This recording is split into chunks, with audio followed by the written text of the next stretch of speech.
নমস্কার বন্ধুরা, আবার একটি নতুন পর্বে সানভি কুকিং ব্লগে আপনাদের সবাইকে স্বাগত জানাই।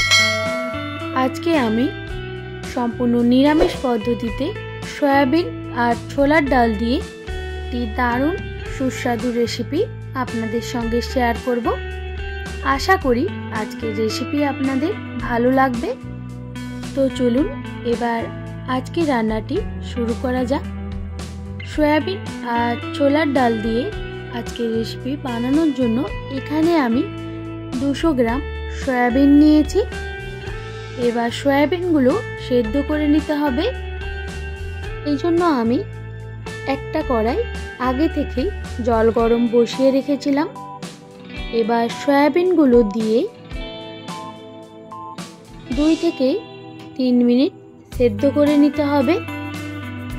2 থেকে 3 মিনিট সেদ্ধ করে নিলেই হবে।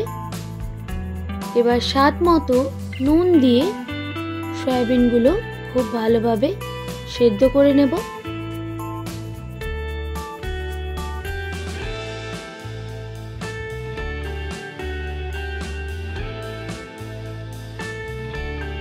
প্রায় 2 থেকে 3 মিনিট সময় নিয়ে সয়াবিনটা আমি সেদ্ধ করে নিয়েছি। এবার গ্যাসের ফ্লেমটা বন্ধ করে সয়াবিনগুলো জল থেকে তুলে নিচ্ছি।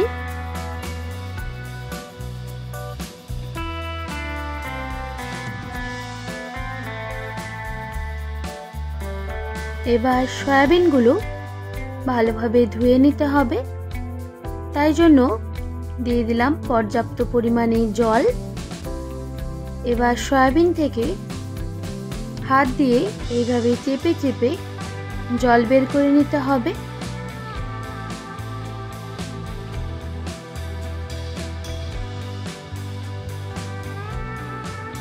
এরপর এখানে আমি হাফ কাপ ছোলার ডাল নিয়েছি, প্রায় 50 গ্রাম মতো। ছোলার ডালটা আমি 2 ঘন্টা আগে ভিজিয়ে রেখেছিলাম। এবার জল ছেঁকে সেদ্ধ করে নিতে হবে, তাই জন্য প্রেসার কুকারে ডালগুলো দিয়ে পরিমাণ মতো জল দিয়ে আর স্বাদ মতো নুন দিয়ে এবার প্রেসার কুকারে ঢাকনা বন্ধ করে 2 সিটি দিয়ে আমি সেদ্ধ করে নেব। ডালটা যতক্ষণে সেদ্ধ হচ্ছে সেই সময় একটা মশলা রেডি করে নেব। সেই জন্য মিক্সিং জারে দিয়ে দিলাম কয়েক টুকরো আদা আর 4 থেকে 5টা কাঁচা লঙ্কা আর একটা মিডিয়াম সাইজে টমেটোর অর্ধেক এইভাবে কুচি করে নিয়েছি।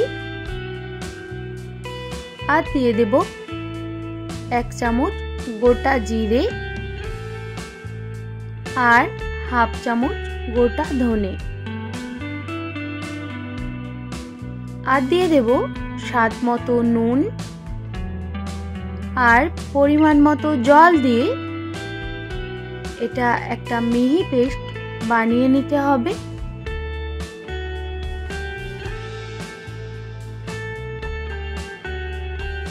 এবার একটা বোলে কয়েকটা গুঁড়ো মশলা মিক্স করে নিতে হবে।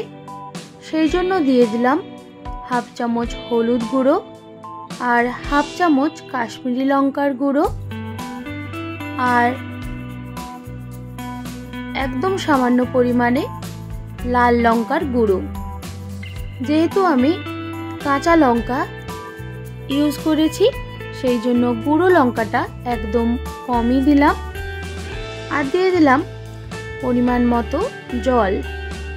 আর ঝালের পরিমাণটা আপনারা কমিয়ে কিংবা বাড়িয়ে নিতে পারেন। ছোলার ডাল খুব ভালোভাবে সেদ্ধ হয়ে গেছে।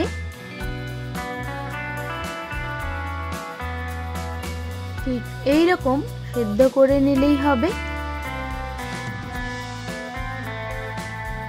এরপর একটা কড়াই বসিয়ে তাতে 2 থেকে 3 টেবিল চামচ মতো সরিষার তেল অ্যাড করে দিলাম। এরপর আমি আগে থেকেই ছোট সাইজের কয়েকটা আলু নিয়ে সেগুলো 4 ভাগ করে কেটে রেখেছিলাম। এবার সেগুলো তেলের ওপর দিয়ে স্বাদ মতো নুন দিয়ে আলুগুলো ভালোভাবে ভেজে নিতে হবে।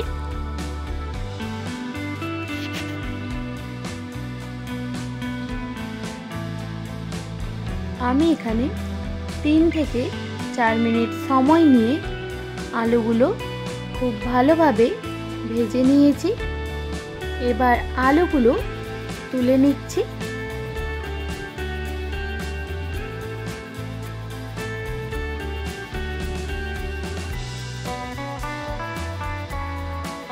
এরপর ওই তেলের ওপর সয়াবিনগুলো দিয়ে সয়াবিনগুলো খুব ভালোভাবে ভেজে নিতে হবে। সয়াবিনগুলো দেওয়ার পর স্বাদ মতো নুন দিয়ে আর একদম সামান্য পরিমাণে হলুদ গুঁড়ো দিয়ে সয়াবিনগুলো ভেজে নেব। এতে করে সয়াবিনের কালার ভালো আসে।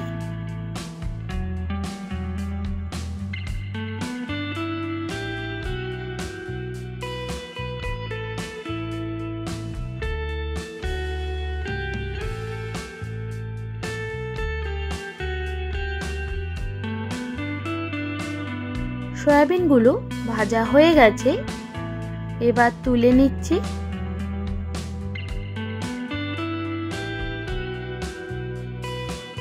এবার ওই কড়াই দিয়ে দেব 3 টেবিল চামচ মতো সরিষার তেল আর দিয়ে দেব হাফ চামচ গোটা জিরে আর বেটে রাখা মশলা। এবার মশলার মগ ধোয়া জলও অ্যাড করে দিলাম। দিয়ে দেব স্বাদ মতো নুন। এবার খুব ভালোভাবে মশলা কষিয়ে নিতে হবে।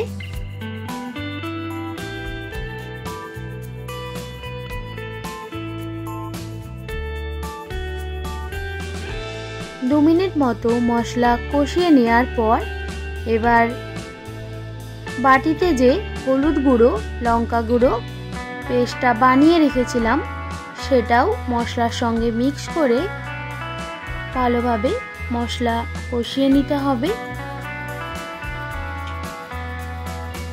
আমি এখানে 2 থেকে 3 মিনিট সময় নিয়ে খুব ভালোভাবে মশলা কষিয়ে নিয়েছি। দেখতেই পাচ্ছেন মশলার সাইড থেকে তেল কেটে বেরিয়ে গেছে। এবার ভেজে রাখা আলু আর সয়াবিন মশলার সঙ্গে মিক্স করে নিতে হবে।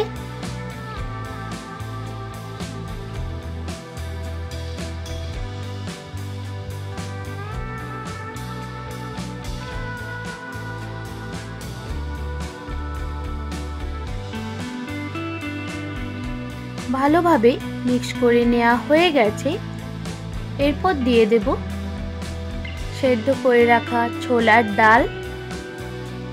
আবারও সবকিছু একসঙ্গে মিক্স করে নিতে হবে।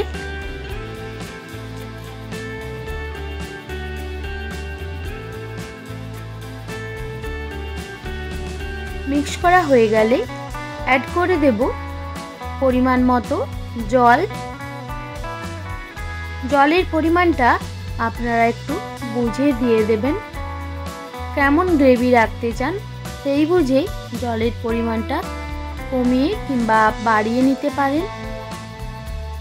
জল দিয়েও খুব ভালোভাবে সয়াবিন আলু ছোলার ডালের সঙ্গে মিক্স করে নিতে হবে। এবার ঢেকে রেখে দেব 3 থেকে 4 মিনিট মতো। ফিরে আসলাম 4 মিনিট পর। সবকিছু খুব ভালোভাবে সেদ্ধ হয়ে গেছে। সবশেষে দিয়ে দেব 1 চা চামচ গরম মশলার গুঁড়ো আর 1 চামচ চিনি আর দিয়ে দেব সামান্য কসুরি মেথি।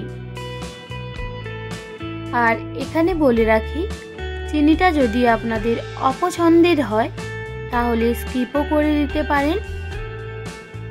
এবার সব কিছু উপকরণ একসঙ্গে মিক্স করে আরও 2 মিনিট মতো ফুটিয়ে নিলেই রেডি হয়ে যাবে সয়াবিন, আলু আর ছোলার ডাল দিয়ে দারুণ সুস্বাদু নিরামিষ রেসিপি। এটা আপনারা রুটি, পরোটা, লুচি, ভাত সব কিছুর সঙ্গেই পরিবেশন করতে পারেন। আশা করি আজকের রেসিপি আপনাদের ভালো লেগেছে। যদি ভালো লেগে থাকে একটি লাইক আর বন্ধুদের সঙ্গে শেয়ার করে দেবেন। আর এই রকমই নিত্য নতুন রান্নার আপডেট পেতে সানভি কুকিং ব্লগ চ্যানেলটিকে সাবস্ক্রাইব করে পাশে থাকার অনুরোধ রইল।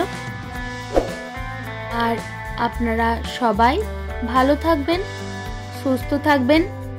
আপনাদের মূল্যবান সময় এতক্ষণ আমার সঙ্গে থাকার জন্য সবাইকে অনেক ধন্যবাদ। দেখা হচ্ছে আবার নতুন কোনো রেসিপির সঙ্গে।